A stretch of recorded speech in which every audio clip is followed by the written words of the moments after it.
true crime. Peeper. Have you ever had an unreasonable feeling of anxiety or a sharp deterioration in mood for no reason, although everything would seem to be fine and there is no reason to worry? Or maybe you feel someone's presence, being completely alone. It is quite possible that this peeping man has set his sights on you. A fly on the wall, a blurry silhouette in a photo, a strange passerby, even your own shadow. He will be anyone, just to be near. But do not worry. You are not alone. He, in one form or another, comes to each person. It is just that the experience of interacting with him is always different. There are lucky ones who drive him away unconsciously, not even knowing that they have passed the threat. But if those whom he manages to latch on to, then there is very little good. I know what I am talking about. He actively followed me for 5 long years. Initially, I just wrote down what was happening to me in a personal diary, but later it turned into something more than just taking notes. This has become my life's work and research. Now that I know enough about this creature, I want to share it with you, my unknown reader. In this short guide, I will share my personal experience and try to tell everything I could find out about this creature, its appearance, methods, motives, and how to, if not defeat it, then at least repel it for a long time. I hope my research will be useful to at least someone. I think it's worth starting with announcing the basic known information so that you understand what exactly we are dealing with. Everyone has heard of it, in one form or another, but only those who are currently or previously watched by it can see it. Those who are only tangentially affected by it consider it a fiction and an excuse for unnecessary complaints. And you know, they can be understood. Many things are hard to believe until you encounter them personally. And the peeping Tom is an amazingly cunning creature. Despite how much technology has advanced, nothing can detect it.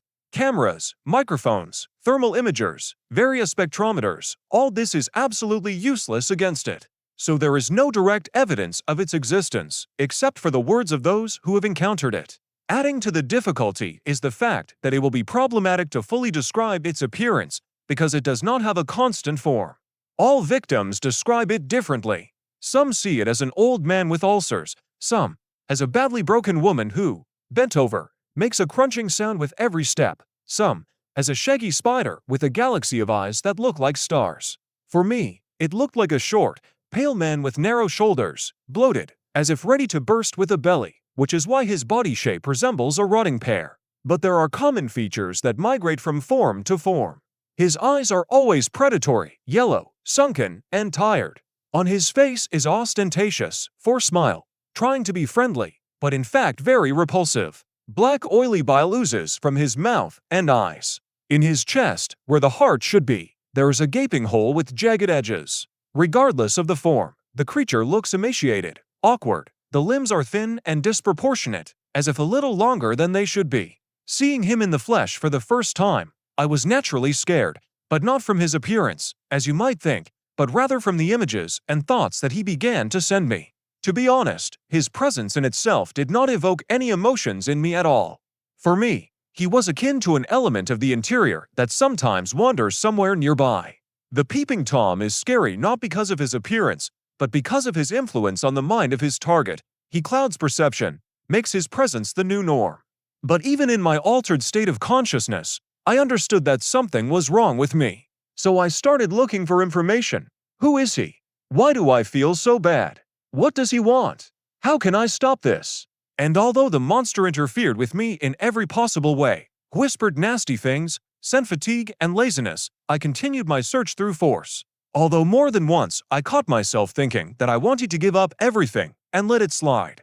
Finally, after a truly exhausting week of collecting facts, I was able to put part of the picture together. This monster has been known to mankind for centuries, and during all this time, he has not changed his operating scheme one bit. The peeping Tom chooses a target regardless of gender, age, or social status. It's all tinsel for him. The only thing that really attracts him is fears, worries, doubts. It feeds on the energy that we emit during stress. Based on this, you can assume that only severely traumatized and constantly anxious people become targets. And you will be partly right. He sits on such people's necks without difficulty. But there is a small nuance. There are no people without stress and secret doubts. There are just people who hide them well from society and even from themselves. He simply adores such people. For him, this is a game to get under the ribs, dig up the hidden, bring it out, multiply the pain, and break it. And all because those who are the most resilient in appearance carry more delicious pain inside than demonstrative sufferers. Voice from the baby monitor. Lena had not slept for the fourth night. Sleep came in short, ragged spurts, after which it only got worse. She was constantly awakened by her son's crying, which now seemed almost continuous, even in moments of silence. Pavlik was a long-awaited child. For 3 years, she and her husband were treated, took courses, went to doctors, and then he suddenly appeared, by himself, as if mocking all the diagnoses and prescriptions. Along with joy came anxiety and fatigue, so deep that Lena thought she would never return to her previous life. She sat in the kitchen, looking out the dark window. On the table next to her stood the baby monitor. Its green indicator burned with a steady light. It was an old model, a gift from the neighbor upstairs. She simply handed him the box on the day of their move. "Take it," she said hoarsely, not looking him in the eye. "It's just lying there unused anyway." Then Lena took it as politeness. Now she just sat and waited for the baby to cry again. Suddenly a rustling sound came from the speaker. At first barely audible, then louder, as if someone was running their hand over the microphone. Lena tensed, peering into the plastic case. "It's so warm," a hoarse voice whispered, filled with sticky, painful delight. Lena shuddered so sharply that she almost knocked over the cup. Her heart pounded loudly, the blood pulsated in her temples. She quickly stood up and tiptoed into the bedroom. Pavlik was sleeping peacefully, his mouth slightly open. His breathing was even. There was no one nearby. But the anxiety did not go away. Lena stood by the crib until her feet were numb from the cold floor. The next night, she was sitting in the kitchen again. Her eyes were watering from fatigue. And again, a whisper. Only it was closer. "It smells like milk and your perfume, Lena. The one you stopped wearing when you got pregnant. I can almost feel it now." Lena jumped up. Her heart was ready to jump out of her chest. She rushed into the room. Pavlik was sleeping. But next to his head, on the sheet, lay a dark tuft of hair, thin, soft, childish. She trembled. She returned to the kitchen, clenching her hands into fists. Her husband did not believe her. "Len, really? You're like a zombie already," he muttered, rubbing his face with his palms. "I'm tired too. I didn't sleep well. Maybe you just overexerted yourself? Do you want me to get up tonight?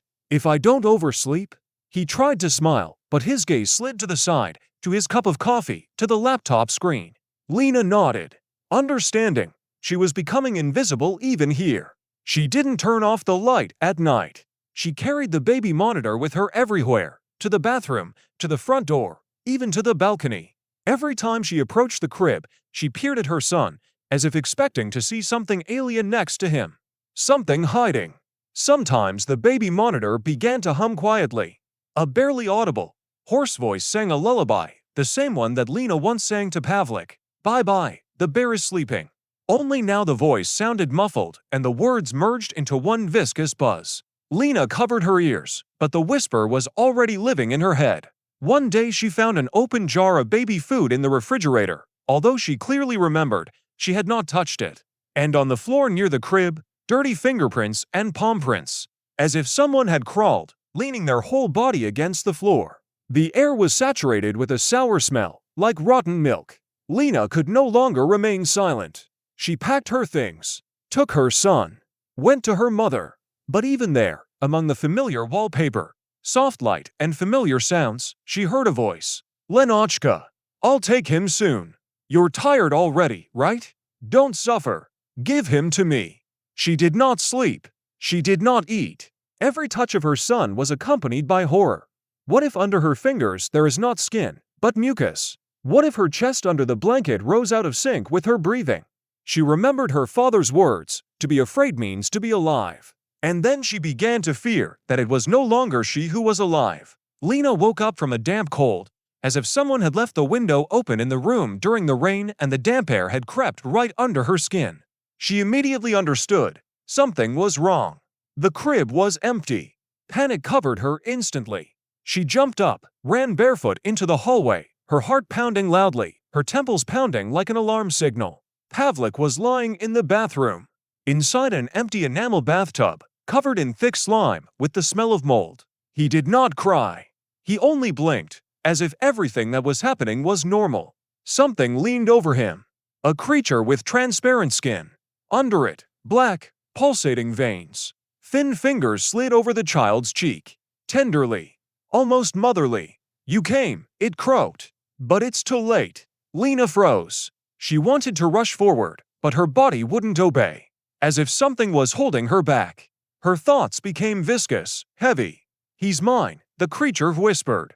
"You gave it to him yourself. Every night when you asked for silence. Every thought, if only he would shut up. Even for a minute. Even for an hour." It leaned closer, buried its face in the child's shoulder. Slime flowed down the edge of the bathtub, dripping onto the tiles. "You're tired. But I'm not. I'll stay with him." Lena sank to the floor.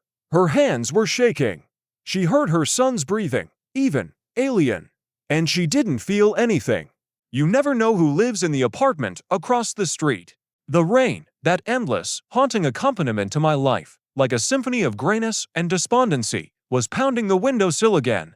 It flowed down the cloudy glass, forming bizarre patterns that reminded me of the transience of everything that exists, of its inevitable decomposition and return to dust. These oily streaks, playing in the light of the street lamps on the surface of dirty puddles, seemed a symbol of my existence, a reflection of the distorted reality in which I was doomed to drag out my miserable existence. The smell of damp earth and rotting leaves, penetrating through the cracks of the old frames, only intensified this feeling of decay, reminding me of the frailty of the flesh and the inevitability of death. This area, this outskirts of the city, with its dirty alleys and shabby facades, seemed specially created for people like me, for those who prefer to hide in the shadows, to dissolve into the gray mass, remaining unnoticed and unidentified.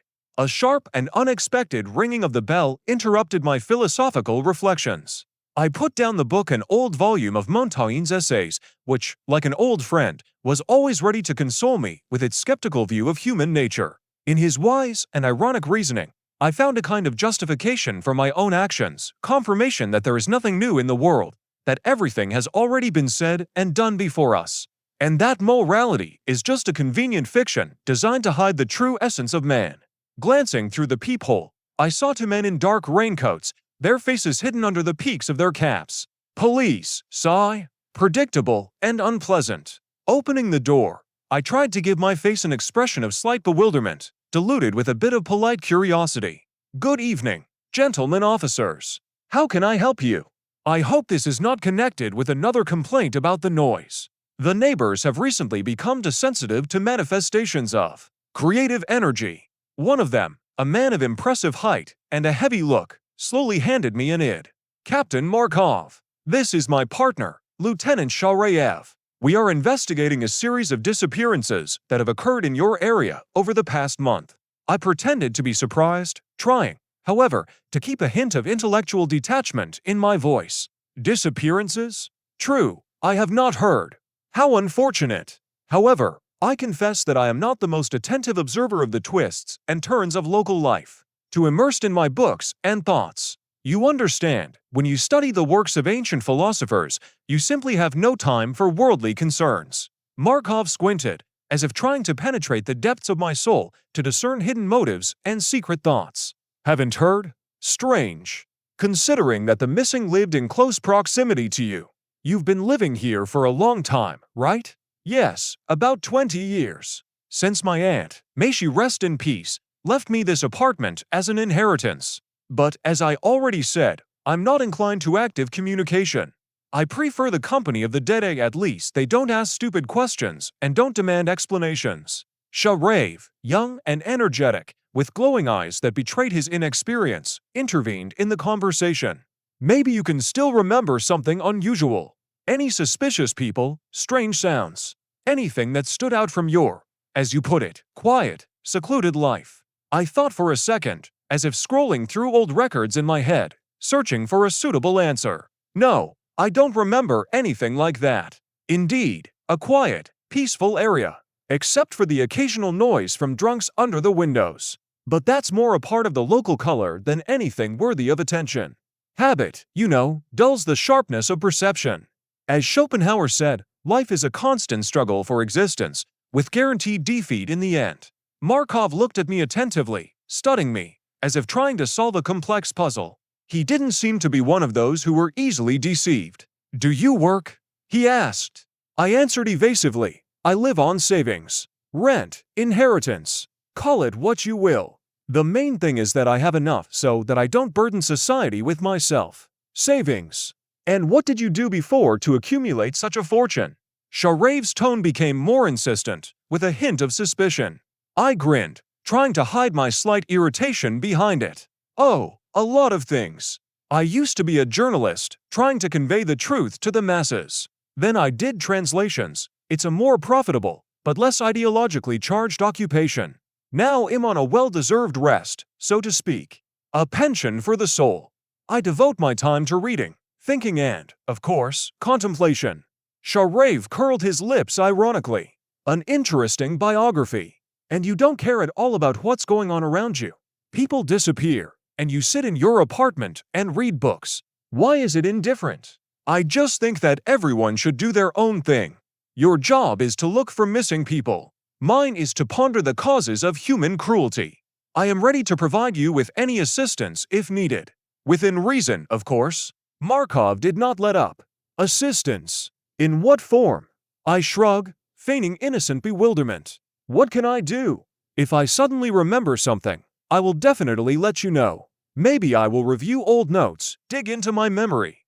Although, I must admit, I doubt that my memories will contain anything that can help you in your investigation.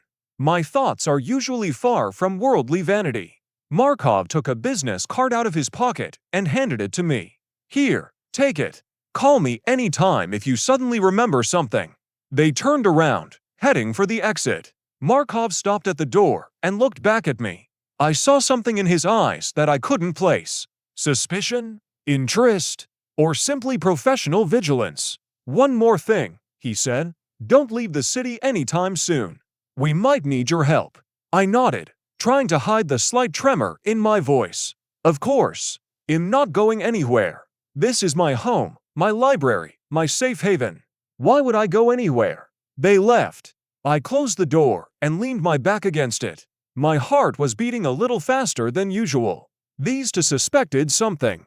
Intuition? Observation? It didn't matter. I had to be extremely careful. Their visit had brought an unpleasant dissonance to my carefully constructed world. They had stirred something deep inside, awakened the beast that I had tried to keep in check. I went to the window and saw that they had gotten into the car and driven away. I took out my phone and dialed the number of my neighbor across the street. 3 rings, and he answered in a sleepy voice. "Am I listening? Neighbor, it's me. Come out immediately. You're in for an unforgettable trip to the forest. Take something warm with you. It's going to be a cold night." Of course, he didn't understand what I meant. And he never will. Because tonight he's going to learn the true meaning of horror, which is the gradual realization that he's just meat. After hanging up, I went to the bathroom. I turned on the water and washed my hands thoroughly. Although I try not to leave traces, extra precautions never hurt. Cleanliness is the key to not only physical, but also mental health. And, of course, the absence of evidence. I looked at my reflection in the mirror. The wrinkles around my eyes had deepened, my hair had turned gray. Time is merciless, it leaves its marks on everything except hunger. It has only grown stronger with age. And then I started preparing. The tools must be at hand. Knife, saw, ropes, bags, everything is laid out in strict order. The work ahead will be dirty, but necessary. This is my ritual. My way of establishing control over the chaos that reigns in my head, which originates in that damned village, in that terrible flood. Why am I doing this? A good question. I ask myself it almost every day, standing in front of the mirror, looking into those dull eyes, trying to discern the remnants of humanity. And the answer is always the same, because I can't do otherwise. This is not just a desire, it is an obsessive need. An insatiable thirst that periodically overwhelms me, depriving me of reason and leaving only hunger, not only physical, but also existential. It all started in childhood. In that distant, hungry childhood that still haunts me in nightmares. The village, poverty, my father. My father, a strong, taciturn man whose hands were used to hard work. He was my hero, my protector, my only support in this cruel world. He taught me to survive, to dig roots, to set snares for hares, to distinguish edible mushrooms from poisonous ones. He prepared me for life, not knowing what kind of life. And then, a catastrophe. A flood. The river, overflowing its banks, flooded everything around. Our house, like a splinter, was torn from its place and carried away by the current. We managed to save ourselves, climbed into the attic, but we were cut off from the world. A few days on crumbs of food, and then hunger. Animal, all-consuming hunger.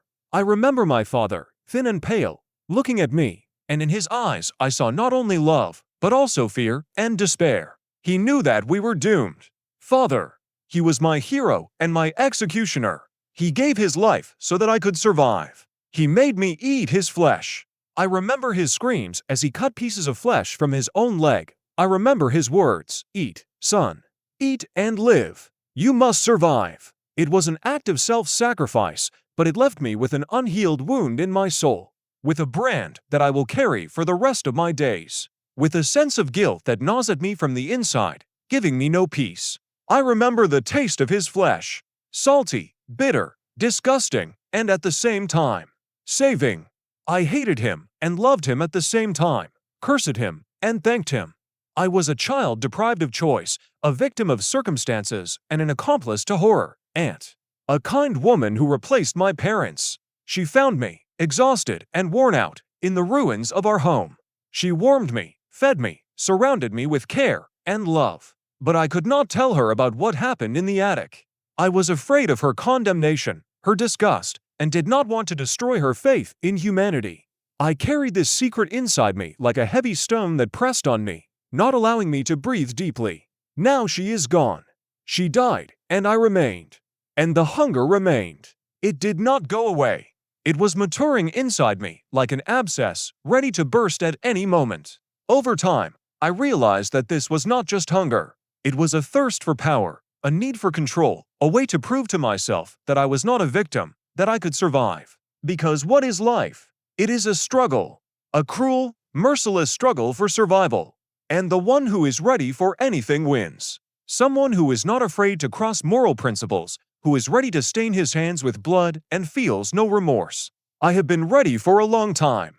I have crossed all boundaries, lost all moral compass. I have become a monster, a beast, but this is the only way I know how to survive. People are just meat, pieces of flesh intended to support my life. They are no different from animals. The same instincts, the same fears, the same desires. They are just a tool to achieve my goal. Does a farmer feel remorse when he slaughters cattle? So why should I feel it when I get rid of unnecessary ballast? Their fear is my strength. Their pain is my pleasure. Their death is my life. I inhale their fear like a drug. It fills me with energy. It gives me a feeling of omnipotence. I see the pleas in their eyes. I hear their dying cries, and it is music to my ears. I am a predator. They are prey. This is the law of nature, and I am not going to break it. I am only following my instincts. It is not my fault that nature created me this way. I am only fulfilling my role in this cruel world. I know that one day I will be caught, sooner or later. But I am not afraid. I am ready for it. I lived my life the way I wanted. I proved to myself that I can survive. And no one can judge me. No one can understand my motives. Because no one knows what hunger is. No one knows what despair is. No one knows what sacrifice is, what it means to lose everything except the animal instinct for self-preservation. I am a cannibal, a monster, a beast. But I am a man who survived. Against all odds. A man who found his own way to cope with pain and suffering.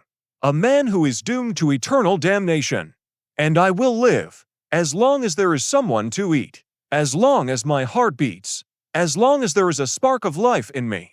I will live, no matter what. I heard a noise in the entrance. That means the neighbor is already leaving. It's time to get to work. Time to start the game. I picked up the knife. A weak smile appeared on my lips, anticipating the upcoming pleasure. Today, there will be a good dinner. Today, I will feel alive. But first, I need to check if everything is ready. Bags, ropes, tools. And, of course, an alibi. I need to prepare false evidence, divert suspicion from myself. I need to be smarter than the police, play by my own rules, and always be one step ahead. This game of chess, where life is at stake, excites me. Adrenaline in the blood is the best wine. The footsteps became louder. He is already at the door.